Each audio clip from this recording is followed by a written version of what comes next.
अगर मैं आज आपसे 1 करोड़ का टर्म इंश्योरेंस माँगूँ, तो आप कौन-सा इंश्योरेंस रिकमेंड करोगे? यार मैं कोई स्पेसिफिक कंपनी नहीं बता पाऊँगा, बट मैं 3-4 चीज़ें बताता हूँ जिससे आपको डिसाइड करना चाहिए। पहला, अगर आपको 1 करोड़ का इंश्योरेंस चाहिए, तो आप ये देखो कि मेरे को नीड क्या है? कितने साल के लिए चाहिए? तो प्रॉब्लम एक पहली क्या लोग करते हैं ना, मेरे को 90 साल तक का दे दो, 85 तक का दे दो। इंश्योरेंस का सिंपल कॉन्सेप्ट है कि यार जब तक आपके ऊपर डिपेंडेंट्स हैं, तब तक का इंश्योरेंस हो। जनरली वो 60 तक का होता है कि 60 के बाद में आपके पास एक इनकम आपके पास में इन्वेस्टमेंट्स जो हैं वो मैच्योर हो रखे होंगे और आपके ऊपर डिपेंडेंट कोई नहीं होगा। तो 60 तक का वो लो। दूसरी चीज़ ये देखो कि आप जो टर्म इंश्योरेंस ले रहे हो एक अच्छी कंपनी हो, रेप्यूटेड कंपनी हो, राइट? आप टॉप 5 में से चूज़ करो कि यार ये कंपनीज़ अच्छी है। फिर उसका देखो कि क्लेम रेशियो कैसा रहा है पास्ट में, सेटलमेंट कैसा सेटलमेंट रेशियो है? कैसा है, राइट? और उसके अंदर कितने से कोई ऊपर सेटलमेंट लेना चाहिए?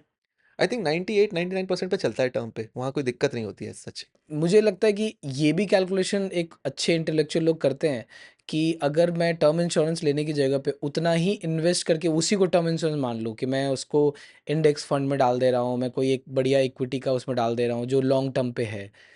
तो क्या बेटर है और क्यों? दोनों में बताता हूँ, लाइफ और हेल्थ में। पहला केस अपन लाइफ का लेते हैं।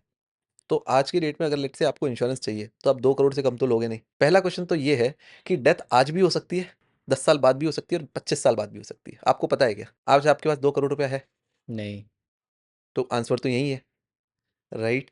और लेट्स से कि आपने कॉर्पस बनाया, आप 2 करोड़ को बनाने के लिए कितना पैसा भरोगे? एटलीस्ट 20, 30, 50,000, 1 लाख रुपए की एसआईपी करोगे या फंड्स में डालोगे, करेक्ट? वो इंश्योरेंस कंपनी आपसे 1 लाख रुपया माँग रही है क्या? वो आपसे कितना माँग रही है? 20,000, 30,000, 40,000 ऊपर में, for your age, for your cover. तो पहला तो वहीं सॉल्व हो जाता है। और हेल्थ की बात करते हैं। हेल्थ में काफ़ी लोगों का ये मानना है, मैंने बहुत सारे इन्फ्लुएंसर्स को भी देखा है। वो एक चीज़ बोलते हैं कि यार एक काम करो ना, 5 लाख का इंश्योरेंस ले रहे हो ना, 5 लाख का एक किट ही बना लो। हुँ। एक इन फंड में इन्वेस्ट कर लो, वो पड़ा है आपके पास में, सेफ फंड पड़ा है, डेट में डाल दो, इक्विटी में डाल दो, आपके पास पैसा पड़ा है, आपको जब यूज़ करना हो यूज़ कर लेंगे। एक चीज़ समझो, ठीक बात है, आपके पास 5 लाख थे, आपने डाल दिया, आपने इंश्योरेंस नहीं लिया कि क्यों भरूँ 50,000 रुपए? अब आपको कोई डिज़ीज़ हो गई या एक्सीडेंट हो गया, आपके उस 5 लाख में से 5 लाख रुपए यूज़ हो गए या 4 लाख रुपए यूज़ हो गए। ठीक बात है, आपका तो वो था कि ठीक, यूज़ हो गया। दूसरे साल फिर प्रॉब्लम हो गई, अब क्या करोगे?